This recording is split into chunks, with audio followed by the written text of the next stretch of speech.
Disney has certainly had its ups and downs throughout its almost century-long establishment in media, and it certainly has been successful in planting itself firmly into the minds of kids and families everywhere. From their home run hits to their golden sombreros, Disney Media has always stuck close to their company mindset to family entertainment for all, a brand set up by Walt during its beginnings. And one of these areas, outside of their parks and feature films, that saw tremendous progress would have to be their television sector. 1954 saw the first airing of The Wonderful World of Disney, which brought many of their feature-length films to the small screen in re-edited versions and was well known for the popular Davy Crockett miniseries. However, despite this increased effort to glue folks into their broadcasts, their quality wasn't on par with their feature films, largely due to the absence of the man behind the mouse. It was revived many times, but the channel needed more content to get audiences in, and seeing a profitable opportunity in Saturday morning programming, Michael Eisner suggested bringing new original cartoons to syndication, dubbing it the Disney Afternoon.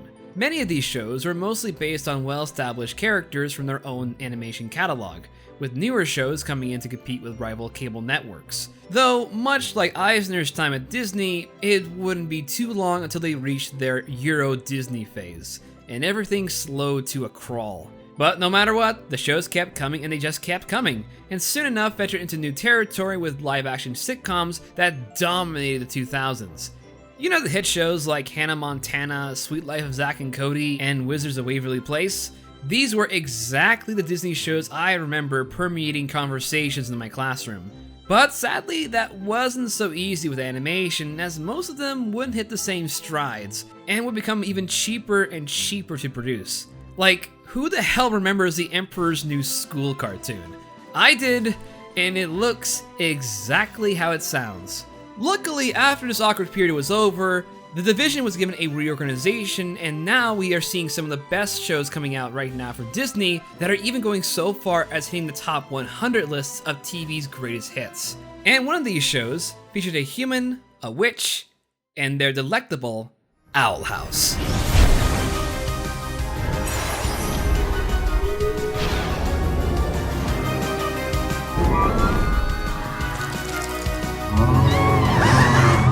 The Owl House is something of a TV show that's been getting underestimated by the public at large for going above and beyond the typical template of Disney cartoons. Where some are more hesitant to dwell into darker themes, Owl House embraces it and made it a part of their DNA.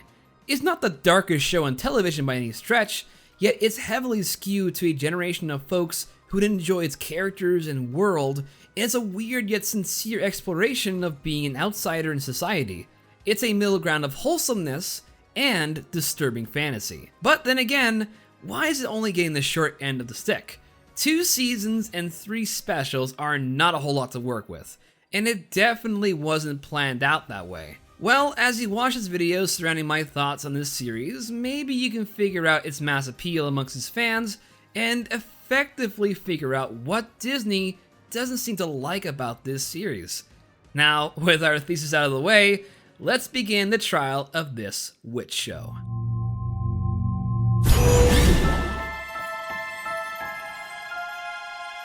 The magical landscape of the Boiling Isles would not exist without a creative lead to imagine it, and Dana Terrace was just the right person for the job. While working on DuckTales, she felt a wanting desire to create a show unlike any other that has been seen.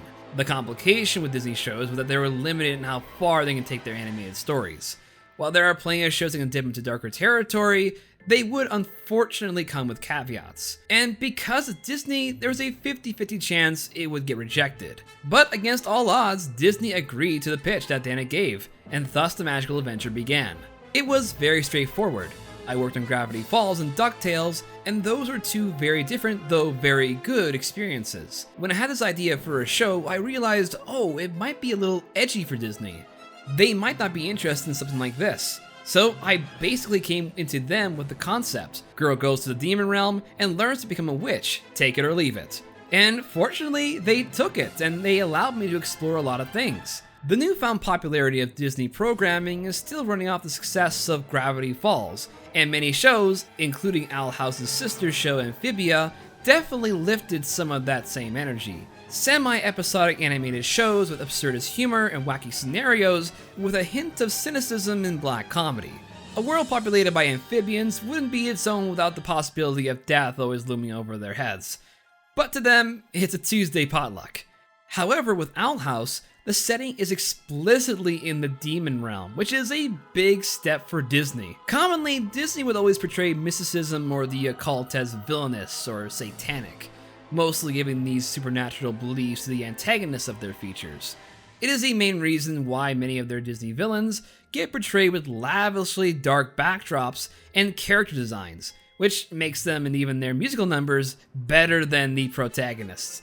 And there's also one other thing, but I think we'll leave that one until later. Case in point, the character of Luz has a pet snake, has a fondness for blood and gore, and will insist on making a big deal out of anything. Even the smallest action from her is grown to exceedingly disturbing levels. So much so that the figures in their life try to restrain that level of creativity and send her away to a camp to quote-unquote think inside the box. Hijinks ensue, and she gets transported to the realm of demons where everything is out to get her, and she surrounds herself with freaks, geeks, and monstrous plushies to find a connection with. And this example scenario seems to actually involve a lot of Dana's life in general. As she explains it, for the first 8 years of my life in elementary school, I was the weird kid. I barely had any friends. I used to find roadkill and draw it, because I was like, the animal will stay still, and people thought that was weird. And it wasn't until I kind of left those confines and went to a different school, went to other countries, where I started finding more people who were all weird like me. So I drew from some of those influences. The show isn't at all afraid to draw detailed depictions of witches into jeopardizing situations and their meaning in today's society. What does becoming a witch mean, and how do you affect public perception and acceptance? Now, it's best to go to the source into arguably the first instance of a good witch minus the Wizard of Oz, in Elizabeth Montgomery. It so happens that this girl is a witch.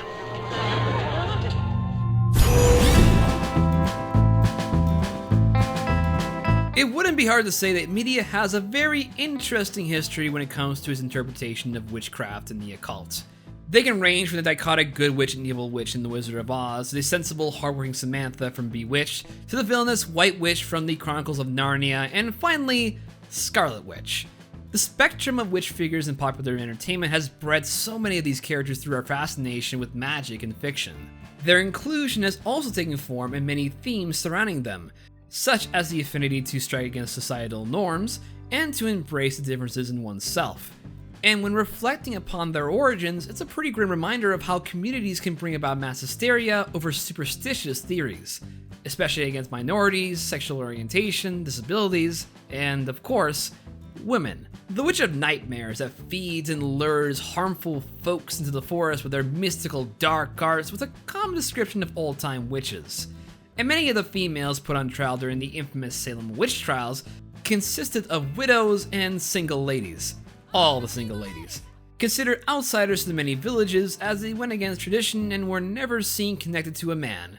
So it makes a whole lot of sense that witches have a very strong feminist kinship with girls and women everywhere. The origin of witches is not crazy women with warts, but rather vulnerable people on the fringes of society. This diabolical witch was the main stereotype, up until the revolution of the feminist movement. The last 100 years have included amazing mile marks of progress of women's rights. Women can now own property, vote, have their own bank accounts, and not be publicly burnt at the stake if she decided to remain a spinster. To put this to a better case example, when Bewitched premiered on September 17, 1961, it was during the second wave of the feminist movement. And the show featured Samantha trying her best to assimilate to the largely patriarchal suburbia that her many peers have transitioned to. And the one who tells her to hide her magic the most is her partner, Darren. I'm only trying to say that you broke your promise. You gave me your word, no more, stuff. This proves to be especially tricky as her mother, Endora, is always butting into affairs and coaxing Samantha to turn back into her witchy self. You don't know what prejudice you'll run into. They all think that witches work only one day a year on Halloween. We all wear those big ugly hats and fly around on brooms. While to many from the outset it's a quirky sitcom, early analysts see this as a commentary of the modern woman's fight for independence and civil liberty. But then again, there are certain episodes that definitely don't age well. In the episode titled It Shouldn't Happen to a Dog, Samantha puts together a dinner for Darren's client who makes sexual advances on her, and she responds by turning him into a dog. Where you come from? Oh, he's been around all night making a pest of himself. Darren later finds out and confronts Samantha about it, saying this to her. Well, so maybe he had a few too many. Any common, ordinary wife would know how to handle it, but not you. No, you had to turn him into an animal. Okay, while Darren would later apologize in the episode and knock the bastard on the floor for doing that, he still acted very hollow and vain towards his wife. God, man. As much as Bewitched seemed to be a step in bringing the witch stereotype into a good light, it was still hemorrhaged by byproducts of its day. And soon, more media surrounding witches would emerge and build more of an identity towards groups fighting against a system looking to oppress them. And this is also true for marginalized communities as well, especially for the LGBTQ+ folks. Shows like Buffy the Vampire Slayer and Sabrina the Teenage Witch introduce queer characters into their shows, and films such as Netflix's Fear Street has two main characters struggle to keep their relationship going whilst their separate communities threaten to harm them by means of a curse.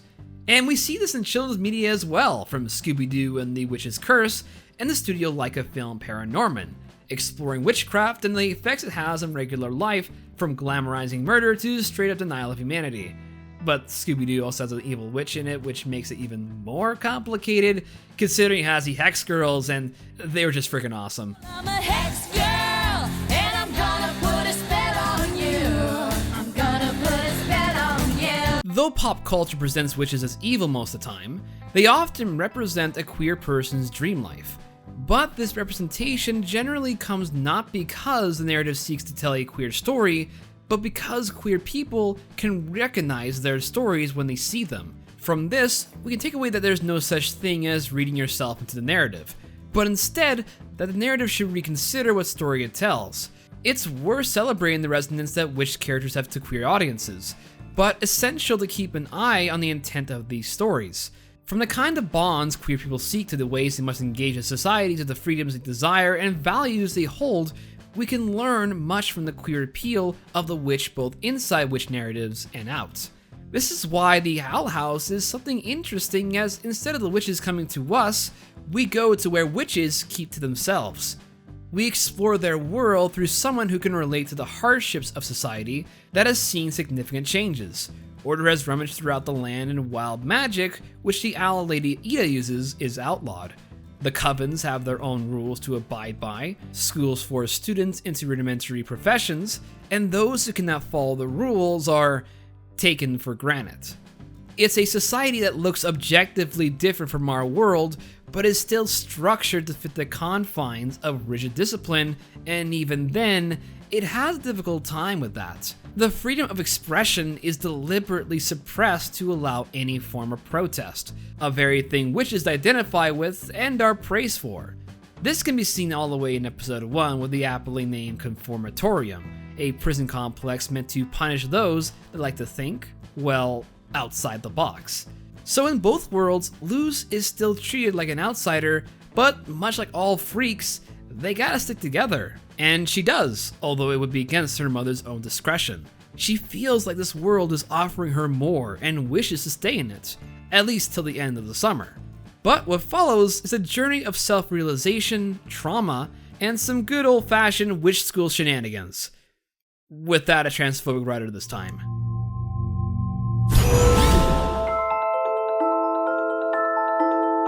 The visual style of Owl House lifts its inspiration from the likes of surrealist artists like Remedios Varo, John Bauer, and Hieronymus Bosch, though you can certainly see a lot more of Bosch's The Garden of Earthly Delights when it comes to the overall creature designs. Small or large, they go for just the right amount of disgusting yet amusing sketches appealing to a young adult crowd. The basilisks, a humanoid bat monster, whatever the fuck this geek is, they're all drawn with a mixture of surrealism and grotesque body horror. And for a Disney show to go that far, it is pretty hardcore. Ow! Oh, I hate it when that happens. The Boiling Isles is an interesting setting to go on adventures in, with its lush, vibrant biomes, autumn colors, and even the architecture being otherworldly. It most certainly lands you in a fantasy setting, And for someone like Luz, it's her imagination made manifest. A griffin! I knew it! But at the same time, it doesn't placate by her own rules. And she realizes this within the second episode, where she's tricked by a demon into following her own self-fulfilling chosen one narrative. Everything goes according to the typical script, and she revels in all this vicarious make-believe, until concluding that those stories are just that, make-believe. Everyone wants to believe they're chosen. But if we all waited around for a prophecy to make us special, we'd die waiting. And that's why you need to choose yourself. So she decides to perform the impossible and become a witch from the ground up, discovering more about herself along the way. And to help her along is a game of misfits consisting of a cursed kleptomaniac witch, A, you. B, I'm bored. C, I feel like pickpocketing some dork while they browse. her adoptive demon boy named King, and whatever Hooty is. Again, this world is beyond crazy. Hi, Luz! Ow! I'm just wishing you a good morning. Jeez, Hoot! Ow! The best thing Owl House does with this story is finding a thorough line between expression and strictness. Ida, the owl lady, isn't quite the best teacher, so she enrolls Luz into a magical school built to supplement students into different covenants of magic like construction, abomination, illusions, etc. Whereas more common animated shows would go basic and just make black and white statements about the nature of educational complexes, the Owl House takes a unique twist. The school might be rigid and slow to change, but its faculty are considerate to their students, even allowing new forms of learning to better excel them. The problems of the school are mostly from outside interferences looking to streamline and stunt any form of resistance. Essentially, this is the kind of system that Ida hates, not just because she's a criminal in the eyes of the law, but because it takes away individualism for those wanting to experiment. One of Owl House's biggest morals is the idea of compromise, finding a balance between following the rules and becoming flexible in your ability. You can see this with the relationships of different characters, including Ida and her sister, who's a stickler for the rules and tries to get Ida to join the Emperor's Coven for the majority of Season 1. Another dynamic also happens with Luz and the child prodigy Amity Blight, whose whole life revolves around prestige, whilst Luz comes to the witch lifestyle with no such thing. They react as polar opposites, yet slowly start to reveal deeper traumas as they let their walls come down, eventually leading to one of the best developments in the show, but let's not get ahead of ourselves. For starters, when the show would go down an episodic format, they'd instead let it lead into another episode later on down the line, like when Luz gets banned from Hexside, but eventually gets in a few episodes later. The episodes also take mundane concepts like sleepovers, scavenger hunts, and becoming a best-selling author, and present a deep dive into not just those story inventions, but how the characters would react. Some of the best books were written in literal crunch time. That's a toxic mentality that contributes to burnout and unrealistic expectations. There is even an entire episode where Amity is pronounced Grom Queen, which, while sounding similar to the real-world counterpart, is actually a ceremonial fight to hinder a creature from unleashing the island's darkest fears. So Luz takes Amity's place as Grom Queen, yet is ill-prepared to face her deepest fears of her mother's disapproval. The episode ties together the running theme of facing your fears with a relatable prom setting seamlessly, and forwards the character's progression. And by the end of Season 1, those inconsequential episodes that would have been misleading for other cartoon shows were essential in formulating a cast of likable witches and demi-humans. Yet where there is tolerance, there is also bigotry. And that is represented in the show's main threats and its main villain, Bellows. And if the name doesn't tip you off, maybe this exploration will.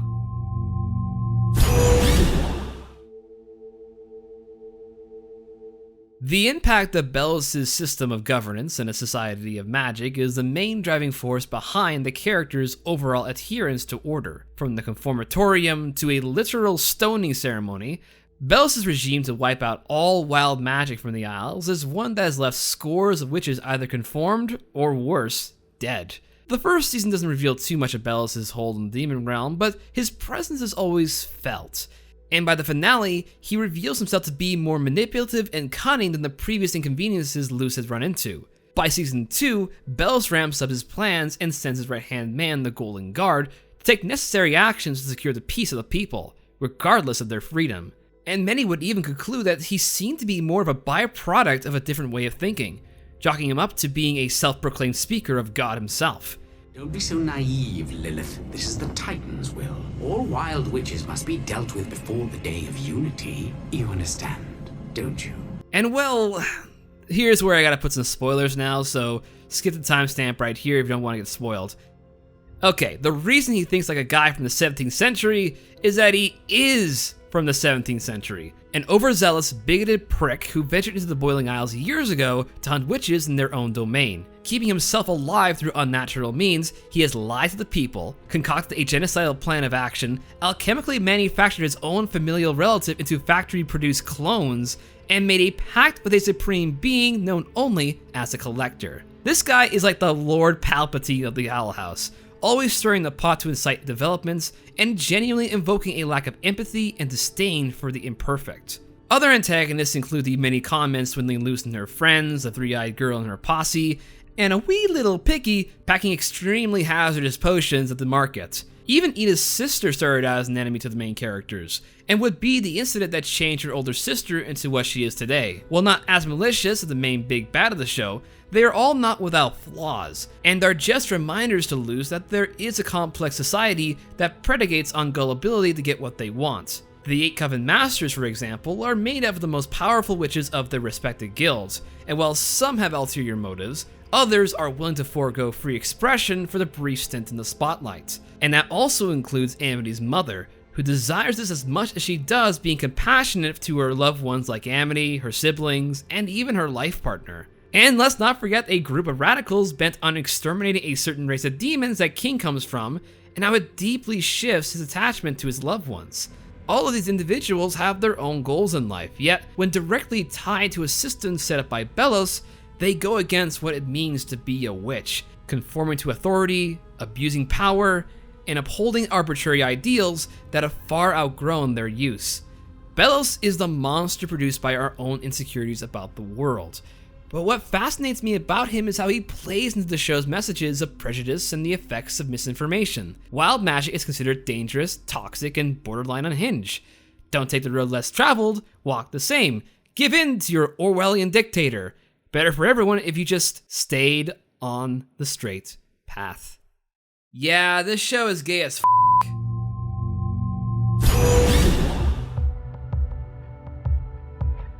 So it's been about a year since I released my High Guardian Spice video, which continues to be the most successful video I put out.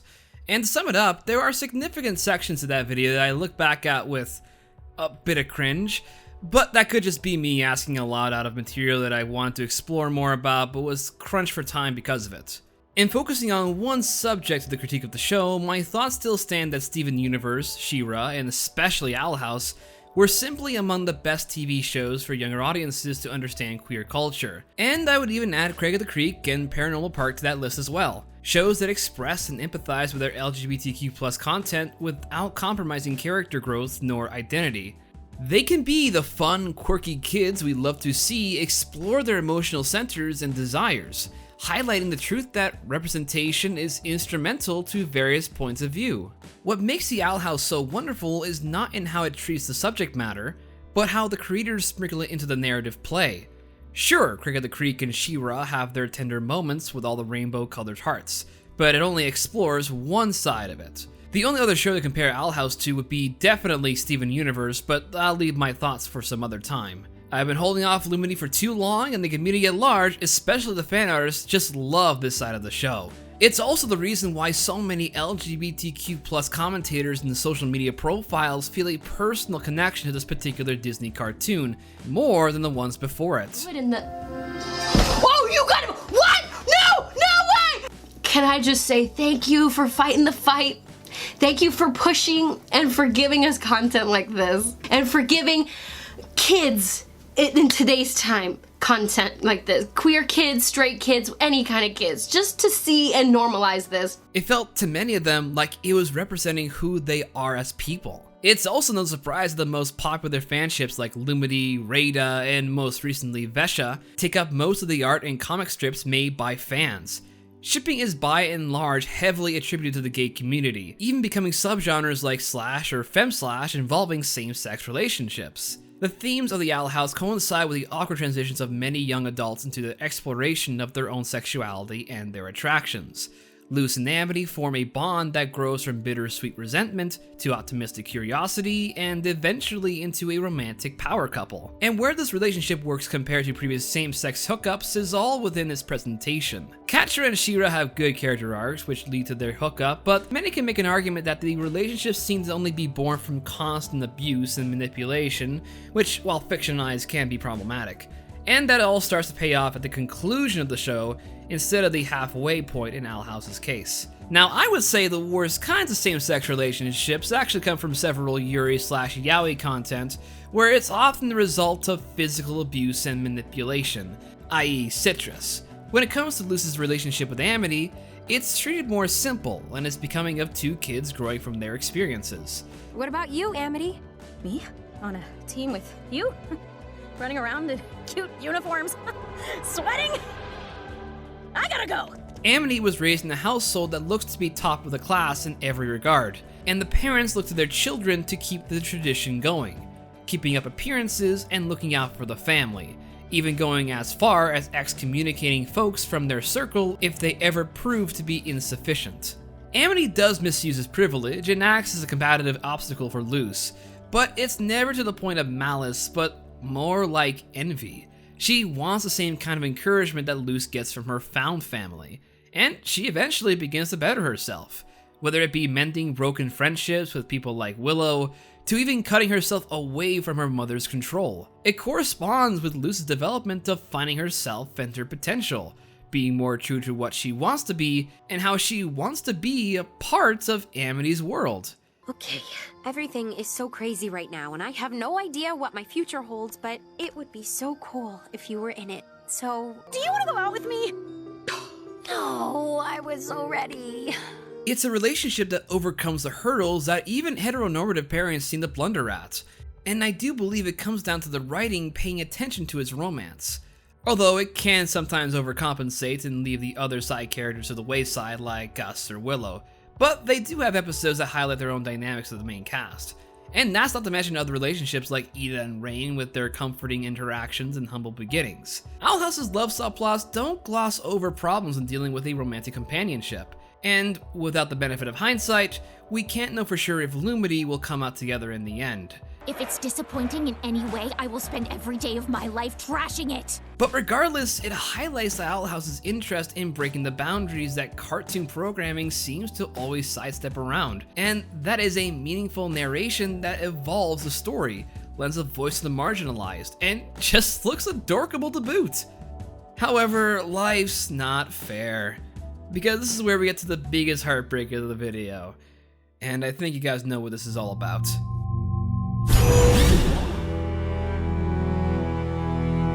Oh wow, Disney, you really go for the jugular on this one. Despite strong reception and a lot of fan support from young and old fans, the decision was made to cut down the third season into 3 40-minute specials to abruptly end the series for good. And when fans heard this, they were pissed. Forums erupted, hashtags trended on Twitter. It was a mess. This eventually led to a Reddit post from Dana herself having to explain what went down from her point of view, and it brought to light some interesting points. At the end of the day, there are a few business people who oversee what fits into the Disney brand, and one day one of those guys decided TOH didn't fit that brand. The story is serialized, our audience skews older, and that just didn't fit this one guy's taste. That's it. Ain't that wild? Really grinds my guts, spoils my brain, kicks my shins, all the things. It sucks, but it is what it is. If you guys remember from my last video about Pinocchio, the Disney brand seems to always be in constant change over the few decades. Sure, a lot of people think of the brand name as something tied to family and childlike wonder. It's the reason why so many folks still keep on going to Disneyland. But even that has some caveats, since now its perception has been undecided with the latest acquisitions of properties, sometimes not suited for young audiences. However, I do want to put my 2 cents into this and see why this doesn't make sense. Firstly, the Owl House is following in the footsteps of Gravity Falls and how it plays with tropes befitting their genres while staying within Disney guidelines. In fact, Owl House goes far beyond that, whereas Gravity Falls creator Alex Hirsch, who also voices King and a variety of roles on Dana's show, had difficulty in trying to greenlight his own gay characters to the execs, who viewed this revelation as too sensual. It does make for a very funny compilation reel, though. As noted in previous concerns, their affectionate relationship should remain comical versus flirtatious. Nope, they're buddies. The darker elements are risque, but not to the point of scaring kids, and the plot is simple enough to follow and get a grasp on. So the only conclusion to draw on would be the gay stuff, but as Dana points out in the Reddit post, it wasn't the case. Instead, it is more likely that episodic content is more accessible to cable channels than story-driven shows that work better, at least in theory, on Disney+. But even that doesn't sound right, so despite there being many possible answers, unless it comes out in some behind-the-scenes interview or a public statement, it'll be hard to conclude what broke the witch's broom. So the fate of the show and its sudden conclusion are up in the air. And with the next one coming out early in the next year, we'll have to wait and see. And I can put my money on the fact that the executives saw the big numbers coming out for the recent special and regretted what they did. According to this post from Dana herself, at first, the executives would see the show trending every day on Twitter and be like, oh, anyone could trend on Twitter, that doesn't actually mean anything. But seeing the views on YouTube and seeing the people who came to New York Comic Con gave them a better idea that, oh no, the show is actually successful. Animation for television has seen an especially hard year as of late, and it seems that the ones getting hurt the most significantly are shows that present positive role models for young, adolescent queer folk. And during a time when many laws are being introduced to victimize them, harass them into submission, or to just simply deny their freedom. It's quite horrific to sometimes see fictionalized extremes bleed into your reality, like with Bellows and his Covenant conspiracy. At the same time, however, we can't deny the impact it will continue to have going forward. In Season 2, there's an episode titled Keeping Up Appearances, where Edelin's mother appears to try and heal her daughter's curse.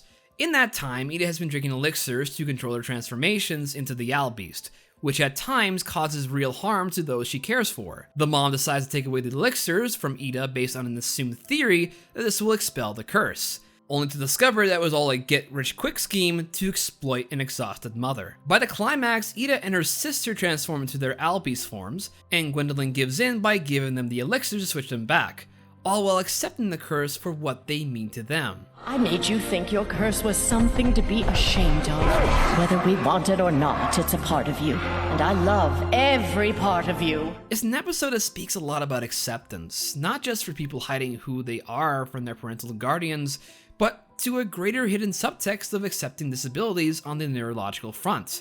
And being a neurodivergent person myself, it really was speaking to me. And most importantly, to a younger person like me who would really need this. For Eda's character, she experiences what it means to live a life dealing with a creature that affects their everyday life and puts them into a position where it makes them feel isolated from others. ADHD, autism, and many other impairments are sometimes very hard to get right, and without proper support, they can leave everlasting scars on those people in need, and can be exacerbated sometimes by the loved ones who believe it to be curable. Eventually, Eda finds a compromise with her curse and embraces the thing she loathes into something that can be harnessed for the betterment of her self-image. It is a part of who she is, and with that comes growth and assurance that they'll be stronger from it. The Owl House strives to pick up the folks who are less fortunate and feel ostracized from the world around them, to enjoy the things that make them feel happy without any scrutiny, whether it be their sexuality, hobbies, fascinations, or way of communicating. It's a big step forward, and it's rightfully celebrated for more than just its magical animation nor its delightful cast of oddballs and gremlins. You can easily find a character that speaks to you and represents a particular part of yourself that wants to come out. It's probably one of the biggest steps forward in animated fantasy shows, and for Disney to want to cut it short is truly unfortunate. Whether or not the show can stick the landing and make these final two specials cast the perfect spell is another story to tell, but for just the experience alone, this show will hold a special place in our collective memories rainbow hearts and all. Thanks for watching, and if you enjoy watching The Owl House, please let me know what your thoughts are in the comment section below. And please, like and subscribe while pushing that notification button to never miss an upload from me. It's your bra man, going out to look for some apple blood.